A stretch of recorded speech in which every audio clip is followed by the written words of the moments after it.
Fala pessoal, estamos aqui no nosso primeiro podcast da Cristocêntrica, estamos no nosso retiro de carnaval e a gente vai responder algumas perguntas que o pessoal que está participando do retiro mandou aqui pra gente.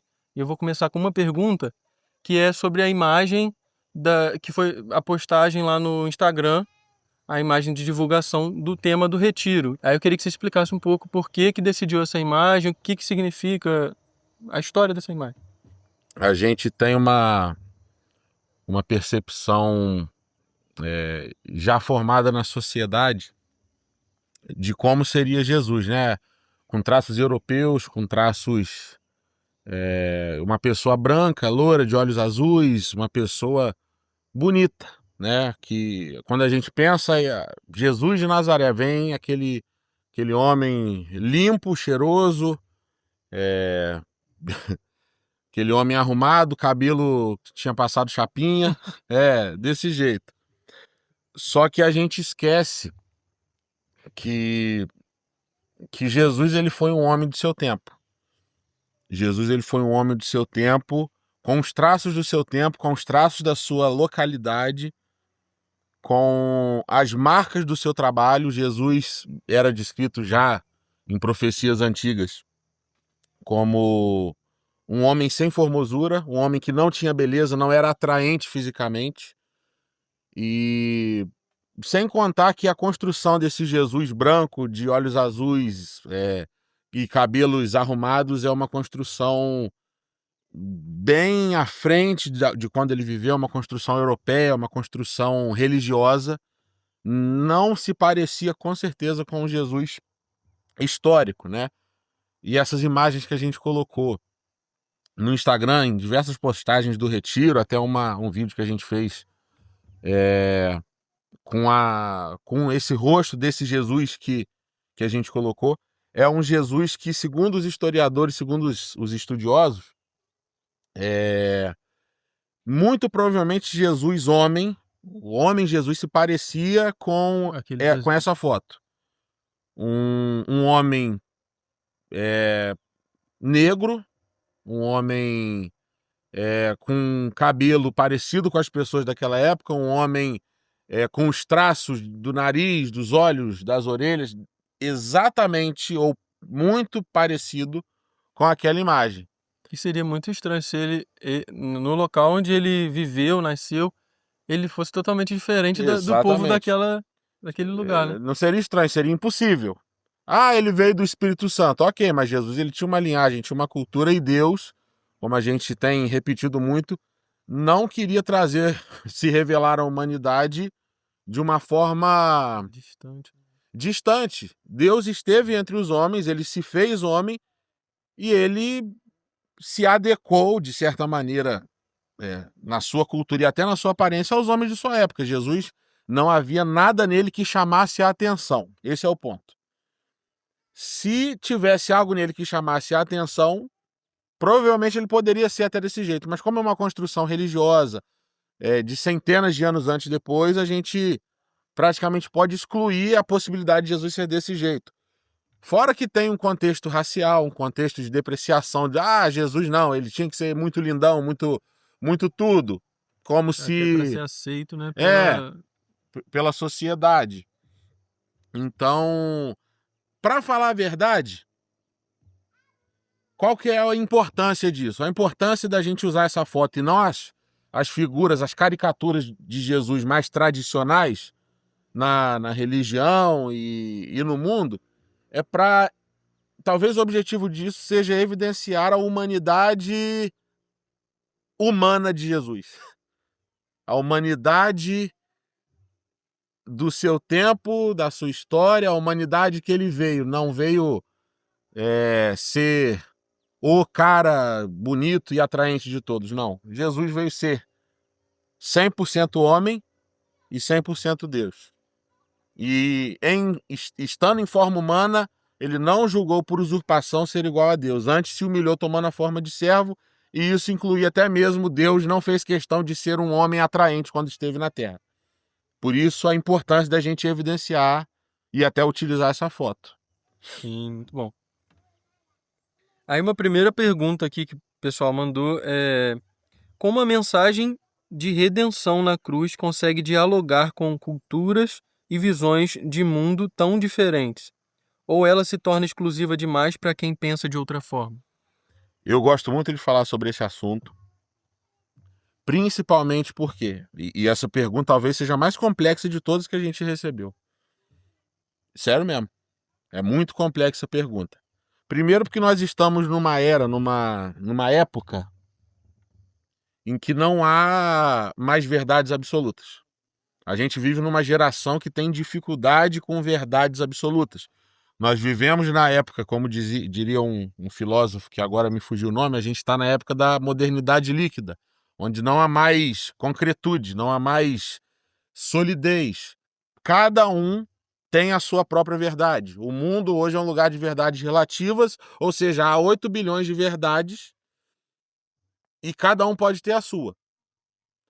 Se a gente parte do princípio que o evangelho de Jesus é a verdade absoluta, existe uma dimensão do evangelho que sim é exclusiva. Existe uma dimensão do evangelho que ela é exclusiva. E não tem como negar isso, afinal, se há uma verdade absoluta, todo o resto é mentira. Certo? E se a gente parte desse princípio, o questionamento que fica não é se nós temos a verdade ou não. O questionamento que fica é como nós comunicaremos essa verdade a quem ainda não a conhece ou quem ainda não vive. Sem parecer desrespeitoso. Sem parecer desrespeitoso, arrogante, prepotente. Que acaba causando um afastamento se soar assim, né? Isso. Sem parecer dizer que a gente é melhor do que alguém por conhecer essa verdade, não. Tanto que o problema é que a verdade do evangelho não é uma verdade de exaltação do homem. A verdade do evangelho é a notícia de que o homem realmente não vale nada. Então, a boa notícia do evangelho não exalta o homem, exalta a Deus. Só que se existe um Deus, existe uma maneira certa de se viver. Repete a pergunta rapidinho. É a primeira, a que você acabou de ler. Como a mensagem de redenção na cruz consegue dialogar com culturas e visões de mundo tão diferentes? Ela dialoga da seguinte maneira: as culturas, os jeitos de se viver, as maneiras de falar, de agir, de pensar, que têm alguns pontos em comum com a redenção, podem ser transmitidas de uma maneira mais fácil porque há pontos de contato dentro dessas culturas com o evangelho. Por exemplo, vamos usar uma cultura que é bem conhecida no mundo, o budismo. O budismo tem uma dimensão dele que dialoga, que é semelhante a alguns pontos do evangelho. Como, por exemplo, a busca por uma paz de se viver, a busca por momentos de meditação e reflexão. Por que então que o budismo não é a realidade? Porque existem pontos no budismo, e isso é só um exemplo dentre várias culturas que a gente poderia falar aqui, que vão frontalmente contra princípios do evangelho. Por exemplo, o budismo tem uma porção dele que a paz interior vem pelo escape da realidade. O evangelho não lida com o escape da realidade. O escape da realidade pelo evangelho, na verdade, faz mal ao ser humano. Então, para a gente dialogar, para a gente conviver o evangelho com o budismo, a gente chega para um budista, por exemplo, numa mesa e fala: olha só, na sua cultura, no seu jeito de pensar, tem coisas muito interessantes que fazem bem. Só que senta aqui comigo numa mesa para eu te explicar, pelo modo de viver do evangelho, por que alguns pontos da sua cultura fazem mal ao ser humano. A questão não é a cultura ser melhor do que a outra no sentido de juízo de valor. A questão é que se o evangelho é verdade, nós partimos do princípio que a melhor maneira de se viver e a maneira certa de se viver é viver de acordo com os princípios do evangelho. Isso não tem a ver com moralidade. Isso é só porque faz bem para o ser humano. Então a gente não quer impor a cultura do evangelho sobre outras culturas. A gente quer que os seres humanos saibam que existe uma maneira boa Completa. perfeito. Essa é a palavra. A palavra para dialogar com outras culturas é entender que o evangelho é a maneira completa de se viver. Outras culturas podem ter pontos de contato, fragmentos do evangelho nas suas percepções, mas nunca serão completas. Verdade. Esse é o ponto. Se dialoga, a gente pega os pontos que dialoga com o evangelho e aí introduz o evangelho, que é a maneira completa de se viver, e exclui outras maneiras que não fazem tão bem para o ser humano, para a mente, para o corpo, enfim, para qualquer aspecto da saúde humana, e aí a gente coloca o evangelho. Não é da maneira que o cristianismo fez durante o mundo. Como era a maneira que o cristianismo dialogava com outras culturas? Misturou tudo, né? Aceitou. Sincretismo e destruição pela força militar. Nunca foi desse jeito. Nunca foi. Nunca deveria ter sido, né? Na verdade, foi na história, mas não deveria ter sido. Existe o diálogo com outras culturas, sem prepotência, sem arrogância, sem ecumenismo também, porque não dá para misturar, não dá. Mas, por outro lado, essa conversa pacífica tem que acontecer, mas tem que ter... o discípulo de Jesus parte do princípio de que ele está com a verdade completa nas mãos. A verdade completa. E o fato de ser a verdade completa tem que fazer ele entender que existem outros tipos de visões de mundo, existem alguns que fazem mais mal, outros que fazem bem, mas não de forma completa como o evangelho. E Jesus fez isso, né? Quando ele estava aqui, ele teve esse acesso às pessoas e várias pessoas, né? Todo mundo, né? Se ele fosse olhar por ele ser perfeito, ele tinha discordância com todo mundo. Sim. Né? Do modo de viver, do modo de crer. E ele mesmo assim acessou essas pessoas com humildade. Jesus em momento nenhum... A maior agressividade... Mas ele acessava, né? Ele falava a boa notícia mesmo, não se adaptava, né? Jesus lidou com pessoas de outras culturas, até outras seitas judaicas. Jesus pegava pesado com quem tinha a prepotência de ter a verdade em suas mãos. Aí ele pegava pesado com os fariseus, com os religiosos de sua época. Agora, com pessoas que não tinham ainda o acesso a essas informações, ele pegava leve e ia pelo convencimento, não pela agressividade. Esse é o ponto. Sim. A segunda parte da pergunta eu acho que a gente acabou respondendo no... Ou ela se torna exclusiva demais para quem pensa de outra forma. Quem pensa de outra forma tem a liberdade total de pensar de outra forma. Mas o anúncio do evangelho, feito de forma certa, faz com que a pessoa, no convencimento que não é feito por carne e sangue, mas no convencimento do Espírito Santo, entende que existe uma forma melhor e mais completa de se viver. Não entendeu?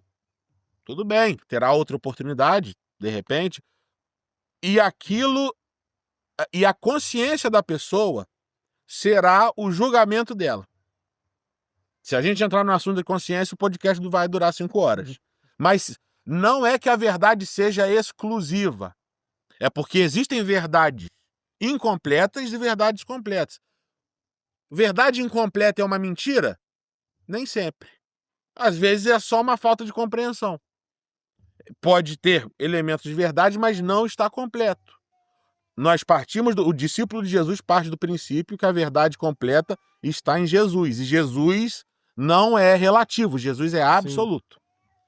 Não é adaptável não é adaptável aos seus modo tempos. De pensar ao local, né? Vamos passar para a segunda pergunta? Você começa com essa, respondendo. Eu não sei, nem sei qual é. Eu só faço pergunta. Não.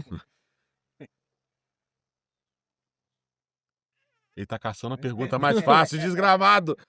Eu não tô conseguindo nem ler depois que você falou. Você responde. Por que foi necessário um sacrifício com sangue para ser aceito por Deus? Pode falar. Não, pode começar. Falar. Por que foi necessário um sacrifício de sangue para ser aceito por Deus? Deus não tem sangue. Deus é espírito. Deus não tem cara. Ele é espírito. Deus não morre, literalmente. Ele é espírito.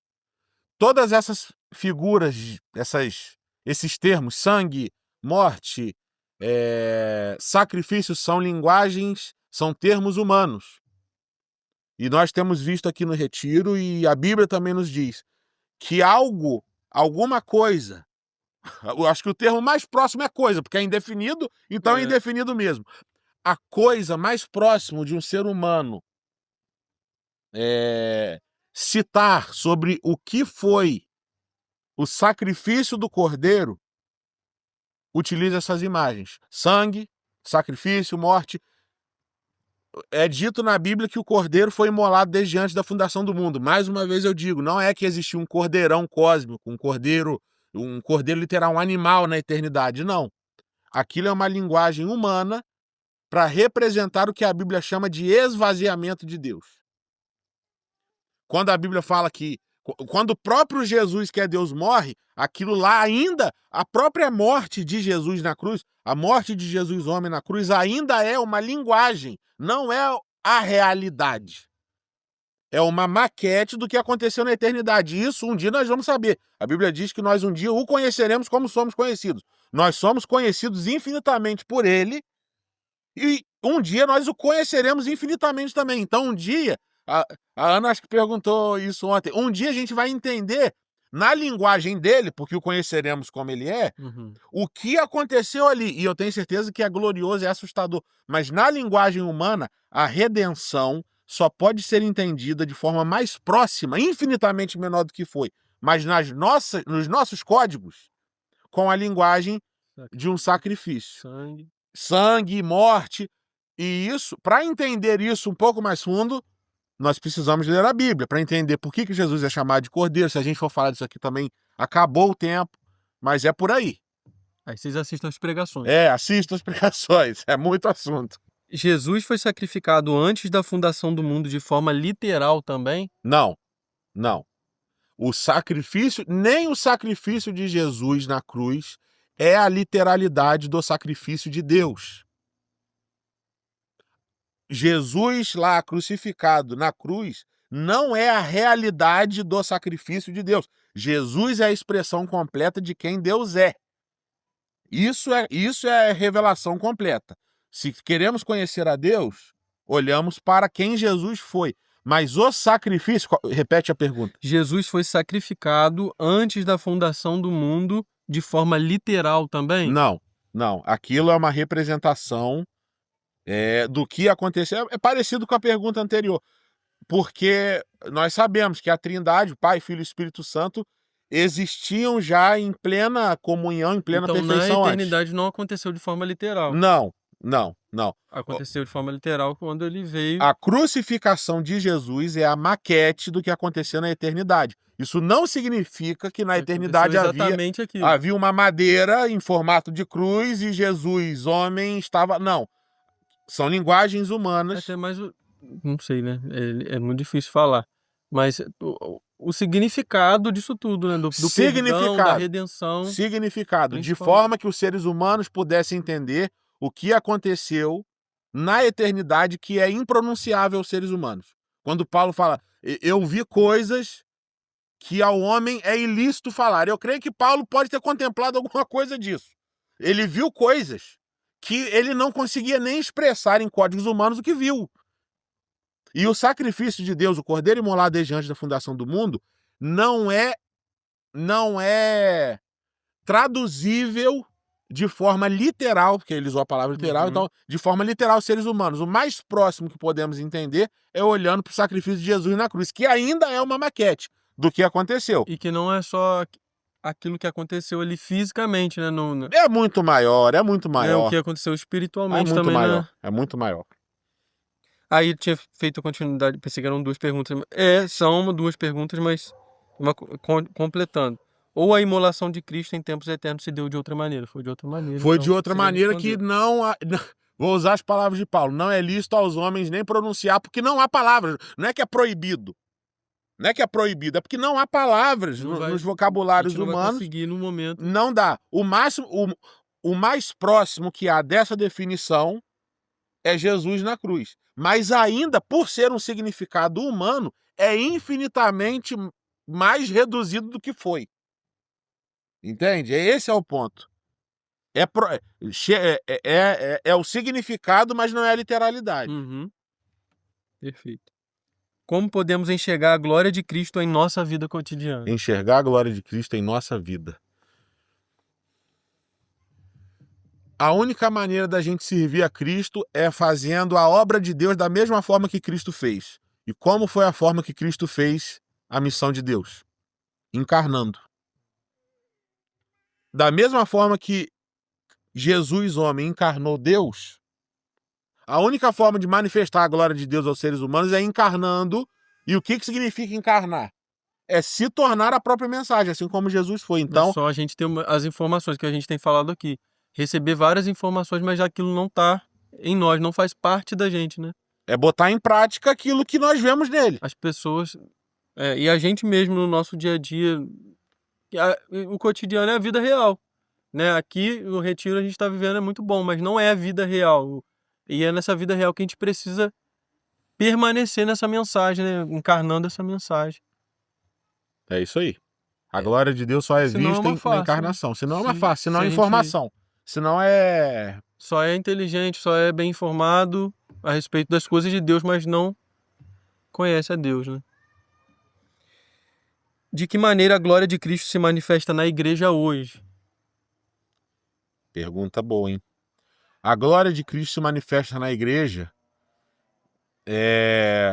Provavelmente a pessoa perguntou, será, né, em relação a experiências sobrenaturais ou a pessoa de Cristo? É a mesma pessoa que é a mesma pessoa que perguntou da vida cotidiana. Como a glória de Cristo se manifesta na igreja. Da mesma forma que se manifesta individualmente. Até porque a igreja é a reunião das pessoas que manifestam a glória de Cristo individualmente. E quando há pessoas reunidas em um lugar físico que manifestam a glória de Deus individualmente, a igreja está formada. Cristo em nós, a esperança da Cristo glória. em nós, a esperança da glória. E só a glória de Cristo só é manifestada na igreja que reúne os nascidos de novo. Quem tem Cristo... Quem tem Cristo manifesta sua glória e seu jeito de viver e se reúne. Pronto. Pode passar. Por que os irmãos de Jesus não seguiram com ele nas missões? O que sabe sobre eles? O que eles fizeram depois que Jesus foi crucificado, morto e ressuscitado? A Bíblia não detalha muito. Inclusive, a Bíblia detalha incredulidade por parte dos irmãos e alguns episódios de incredulidade até de Maria. Porque tem um relato na Bíblia, não me vem a referência agora, que teve uma situação que ele estava pregando em um lugar e a mãe e os irmãos de Jesus foram até esse lugar e queriam tirar Jesus porque estavam achando que ele estava ficando doido. E foi até o episódio que Jesus falou que a mãe, os irmãos, a nova família dele eram aqueles que o ouviam falar e estavam seguindo. Quem é minha mãe, quem é meus irmãos? São esses que estão aqui. Depois, os irmãos de Jesus, não sei se todos, não sei se alguns, creram até por causa da ressurreição. Não há relatos de que alguém ficou desconfiado assim diretamente. Tiago, irmão dele. Tiago é irmão de Jesus. Então depois ele também, né? Ele, enfim, a ressurreição foi a maior prova do seu ministério. Então, depois da ressurreição, será que ainda algum familiar? Difícil. Tinha que ser um cara bem... Incrédulo. Um cara bem incrédulo mesmo para não ver. Até porque todos eram judeus. E Jesus mostrou por A mais B que ele era o Messias. Então, não há relatos de incredulidades após a ressurreição. Acredito que todos foram... Não há relatos nem do comportamento direto, assim, nem de Maria. Depois. Fizeram todos parte da igreja. Todos provavelmente foram perseguidos junto com os outros. Não tiveram... Olha que interessante. Nenhum dos irmãos de sangue de Jesus, nem a própria Maria teve privilégio. Não, a perseguição estava rolando. E, não, eles são os parentes de sangue. Não, eles estão protegidos pela... Não, eles estavam entre a igreja e eram considerados irmãos como qualquer outro.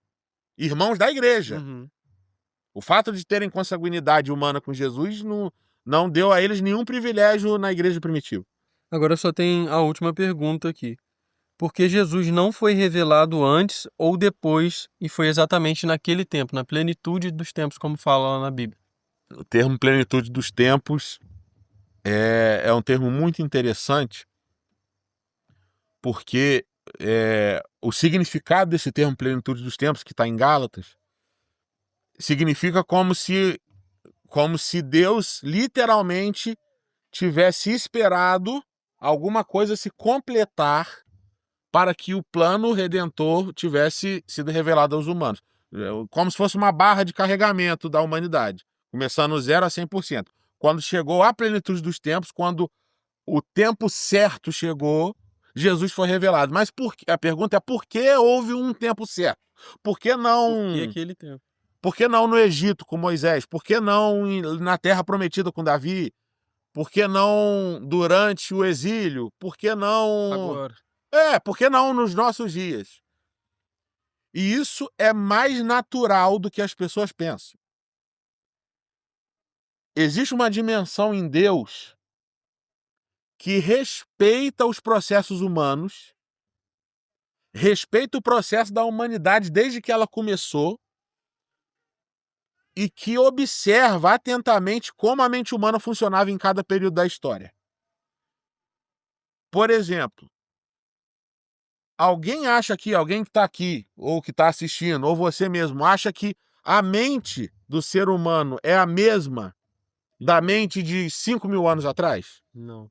Não dá. Isso eu nem estou entrando no campo, isso é filosofia, isso é história. A forma como os seres humanos viviam, se comportavam em sociedade, faziam tudo, pensavam, encaravam a realidade, mudava de tempos em tempos, com uma velocidade muito menor do que os nossos dias, mas mudava. E desde o Gênesis até Malaquias, que é o último livro do Velho Testamento, só naquele período de tempo ali do Gênesis a Malaquias, a humanidade já evoluiu filosoficamente muito, muito, mas muito. Mudou seu jeito de pensar, mudou o jeito que se organizava em cidades e tal. Enfim, De todas as esferas conviver, da né? sociedade. De não ser só. Hoje em dia a gente tem mais clareza ainda, não ser só matando, né? Resolver as coisas dessa forma. Exatamente, Se Jesus exatamente. falasse que não era mais olho por olho, dente por dente, como era até então, eles não iam entender nada lá no começo, quando isso começou, né? Que é óbvio, né? No começo, quando isso começou.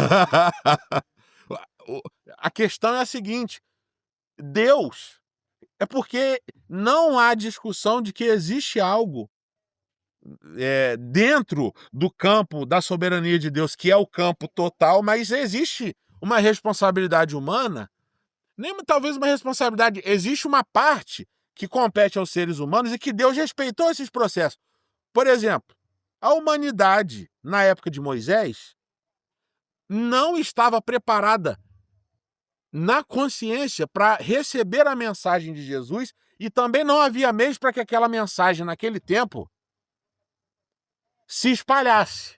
E até mesmo os acontecimentos que simbolizavam o que Jesus, né, já havia feito, mas ainda ia fazer. Perfeito, perfeito. Deus escolheu não se revelar de forma completa e definitiva de uma vez só, desrespeitando a mente. Isso é muito louco. Isso é muito louco, porque Deus como Deus está fora da história, ele consegue ver a humanidade como um todo, ele vê o nível de consciência. Existe até um conceito psicológico, estudável, científico, que se chama inconsciente coletivo. Se eu não me engano, é do Jung, que é muito conhecido na psicanálise. O inconsciente coletivo é como se fosse a rede mental conectada de todos os seres humanos. Vamos viajar aqui, João. De todos os seres humanos em qualquer parte do mundo.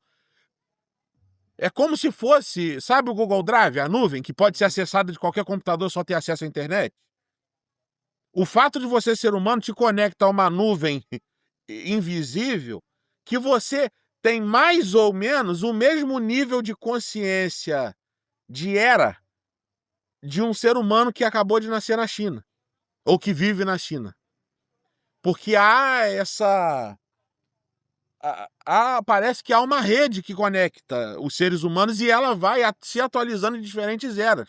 De forma que a humanidade, segundo o que a Bíblia diz na plenitude dos tempos, quando Jesus foi revelado, Deus, na sua soberania, olhou e falou: opa, eles estão preparados. Eles estão preparados. Na história, a gente tem alguns sinais do ponto certo de preparação dos seres humanos. Eu gosto de citar os dois principais exemplos, que é, primeiro, naquele tempo ali, entre o final da velha aliança e o início da nova aliança, que é mais ou menos 400 anos ali antes de Cristo, foram os períodos de maiores avanços e reflexões filosóficas, por exemplo, dos gregos. É onde pipocou a filosofia, pipocou novas maneiras de pensar, foi crescendo uma efervescência psicológica. Depois até Paulo utilizou em algumas cartas. Excelente exemplo do diálogo transcultural que o evangelho faz. Voltando lá na outra pergunta. Paulo, inclusive, se utilizou de ditados gregos filosóficos para incluir o evangelho. Paulo chegou ao ponto, está na nossa Bíblia, Paulo chegou ao ponto de pegar a parte de poema que era dedicado a Zeus. Olha que loucura! Parte de um poema que era dedicado a Zeus e o dedicou a Jesus de Nazaré. Olha que loucura! Então, essa época foi uma época que os seres humanos produziram novas filosofias, novos jeitos de pensar, novas ciências, novos conhecimentos. Então, havia uma efervescência psicológica que abalou as estruturas da humanidade. A influência grega é sentida até os nossos dias. Foi uma coisa absurda, que assim, vai ser sentida e utilizada até que Cristo volte. Esse é o primeiro ponto.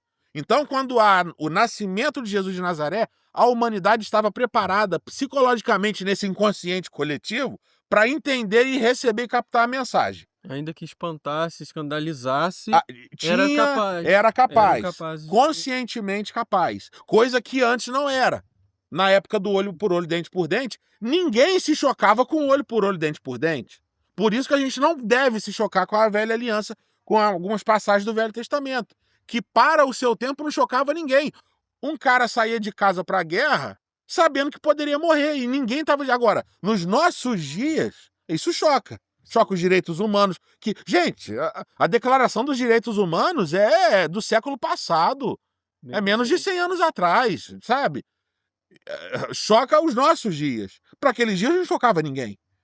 Mas hoje choca. Isso só mostra a evolução do pensamento humano. E o segundo ponto da plenitude dos tempos é uma questão extremamente técnica. O que aconteceu nesse período intertestamentário? Simplesmente o maior império que já pisou na história da humanidade apareceu. O Império Romano. E o Império Romano foi responsável por disseminar pelo mundo não somente poderio militar, mas formas de pensamento, e os romanos beberam da fonte grega. Uhum. E quando os romanos chegavam, eles traziam toda a infraestrutura de comunicação, de comércio, de estradas, de uma conexão. Os romanos eram tão avançados na forma de estruturar o seu império que, cara, o nível de informação deles, apesar da velocidade arcaica deles, era parecido com a internet. Os seres romanos. Da onde que eu tinha? Os romanos, eles dominaram a maior parte do mundo conhecido naquela época. Tudo estava sob a influência dos romanos. Da Inglaterra até a entrada da Ásia, o norte da África, era controle dos romanos. Uma coisa que acontecia na Ásia Menor chegaria à Inglaterra dos nossos dias em alguns meses, talvez em alguns anos, mas chegava. Por quê? Era tudo de Roma. Ou seja, olha o nível de facilidade para a expansão da mensagem do Evangelho que aconteceu exatamente no momento que Jesus de Nazaré foi revelado. A estrutura para a disseminação da mensagem estava pronta somente naquele tempo, não depois nem antes. Isso é a plenitude dos tempos. E o Evangelho se aproveitou disso. Você acha que o Evangelho era pregado como naquela época? Os caras pegavam barcos e iam. Os caras pegavam as estradas e iam. Só que antes dos romanos não tinha estrada, não tinha forma, essa facilidade de andar pelo império. Roma trouxe isso e facilitou. E os apóstolos e o próprio Jesus se beneficiou disso nesse ponto. A plenitude dos tempos é humana e divina. Divina porque Deus olhou e falou, opa, chegou o tempo, pá. E humana porque os seres humanos que participaram desse processo da Iria plenitude. funcionar, né? Funcionou, no caso. Exatamente. Funcionou, mas nós estamos aqui. Tem mais pergunta? São só essas mesmo. Então eu acho que é isso, né? É isso. Terão próximos episódios. Não sei quando, não sei onde, né, Será Tia no Celi? próximo retiro? Não sei. Vamos ver. Mas Deixa as muito perguntas obrigado. aí também. É, vai depois. perguntando aí, a gente responde. Valeu.